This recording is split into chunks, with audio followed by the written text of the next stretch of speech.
Hello viewers, Sri ராகவேந்திரரை பற்றி நாம் இப்போது அறிந்து கொள்ளலாம். ஸ்ரீ ராகவேந்திரரின் 354வது ஆராதனை இந்த மாதம் ஆகஸ்ட் 10, 11, 12 3 நாட்கள் நடைபெற்றது. இந்த ஆராதனைகளில் சிறப்பாக அபிஷேகம் ஆராதனைகள் நடத்தப்பட்டன. இந்த 3 நாட்களும் எல்லோருக்கும் உணவு பரிமாறப்பட்டது. ஸ்ரீ ராகவேந்திரர் மத்வ மதத்தை பின்பற்றுபவர் ஆவார்.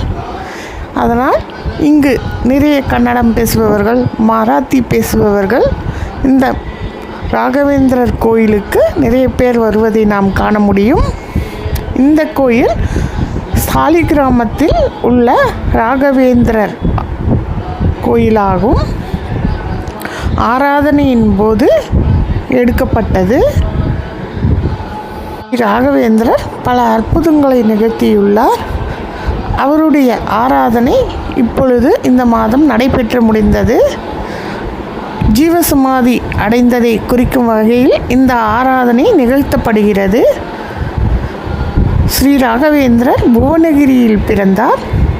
மந்திராலயத்தில் சமாதி நிலையை உயிருடன் இருக்கும் போதே அடைந்தார்.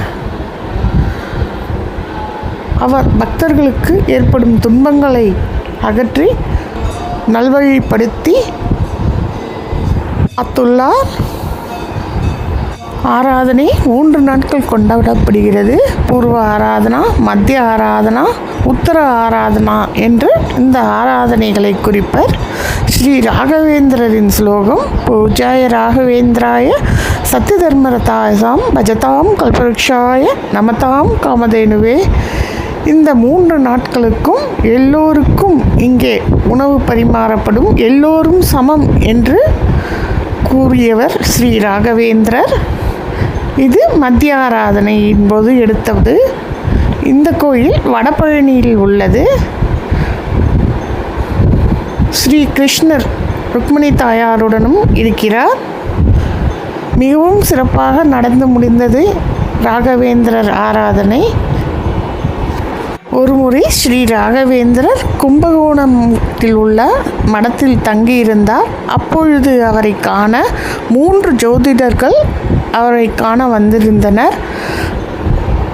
அவர்கள் ஜாதகத்தை கணிக்க வேண்டும் என்று விரும்பினர். ஸ்ரீ ராகவேந்திரர் அவரிடம் 3 தனித்தனியாக ஜாதகங்களை கொடுக்க சொன்னார். அவர்களும் அந்த ஜாதகத்தை கணித்தனர். அவர்களின் ஆயுட்காலம் என்ன என்று ஸ்ரீ ராகவேந்திரர் கேட்டார். அவர்கள் ஒருவர் 100 வருடம் என்று கூறினார், இன்னொருவர் 300 வருடம் என்று கூறினார், மூன்றாமவர் 700 வருடம் என்று கூறினார்.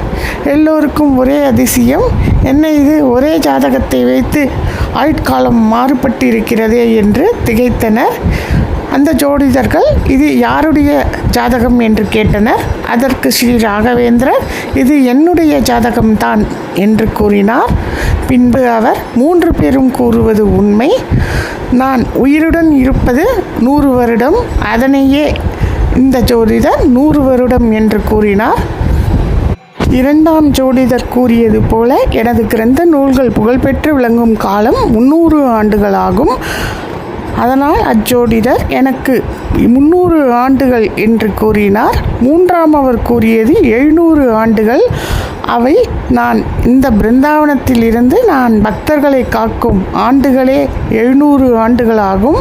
பிருந்தாவனத்தில் நான் 700 ஆண்டுகள் இங்கே இருப்பேன் என்று ஸ்ரீ ராகவேந்திரர் கூறியிருக்கிறார். ஸ்ரீ ராகவேந்திரர் பக்தர்களின் வாழ்வில் பல அற்புதங்களை நிகழ்த்தியுள்ளார். அவற்றினை நாம் கண்கூடாக இங்கு அறிய முடியும்.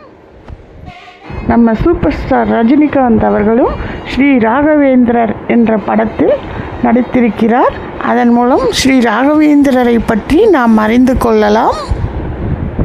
இந்த ராகவேந்திரர் கோயிலில் ட்ரிப்ளிகேனில் உள்ளது. ட்ரிப்ளிகேனில் எடுத்தது இது. இந்த வீடியோ ஆராதனையின் போது எடுத்தது.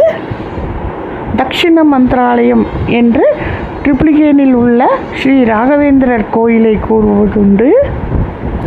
இந்த 3 நாட்களும் ஸ்ரீ ராகவேந்திரரின் ஆராதனை அவ்வளவு அழகாக அருமையாக நடந்து முடிந்தது. ஸ்ரீ ராகவேந்திரருக்கு உரிய நாள் வியாழக்கிழமையாகும். வியாழக்கிழமை அன்று ஸ்ரீ ராகவேந்திரரை வணங்கினால் நமக்கு அவருடைய அருள் பரிபூரணமாக கிடைக்கும். இத்திருக்கோயிலில் வியாழக்கிழமை அன்று நிறைய கூட்டம் வருவதை நாம் காண முடியும். ஆராதனையின் போது நம்மால் முடிந்ததை பணமாகவோ அல்லது அரிசி பருப்பாகவோ நாம் வாங்கி கொடுத்து உதவலாம். அன்று அனைவருக்கும் எல்லோருக்கும் சரிசமமாக உணவு பரிமாறப்படும். ராகவேந்திரரின் மந்திராலயம் ஆந்திர மாநிலத்தில் உள்ள குர்னூல் பகுதியில் அமைந்துள்ளது. துங்கபத்ரா நதிக்கரையின் ஓரம் ராகவேந்திரரின் மந்திராலயம் அமைந்துள்ளது.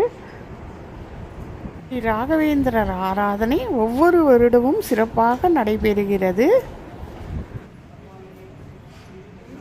ஆயிரக்கணக்கான பக்தர்கள் மந்திராலயம் சென்று ஸ்ரீ ராகவேந்திரரின் அருளை பெறுகிறார்கள்.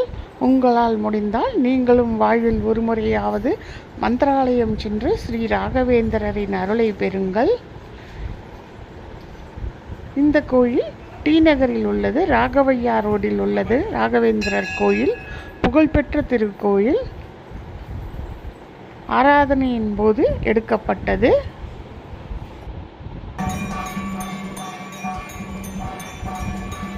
ஸ்ரீ ராகவேந்திரர் 17ஆம் நூற்றாண்டில் வாழ்ந்த துறவி ஆவார். அவர் பல நல்ல கருத்துக்களையும் நமக்கு கூறியிருக்கிறார். அவற்றை நாம் வாழ்வில் பின்பற்றுவோம். அவர் அருளை பெறுவோம். உங்களுக்கு இந்த சேனல் பிடிச்சிருந்தால் சப்ஸ்கிரைப் பண்ணுங்கள், ஷேர் பண்ணுங்கள், கமெண்ட் பண்ணுங்கள். நன்றி.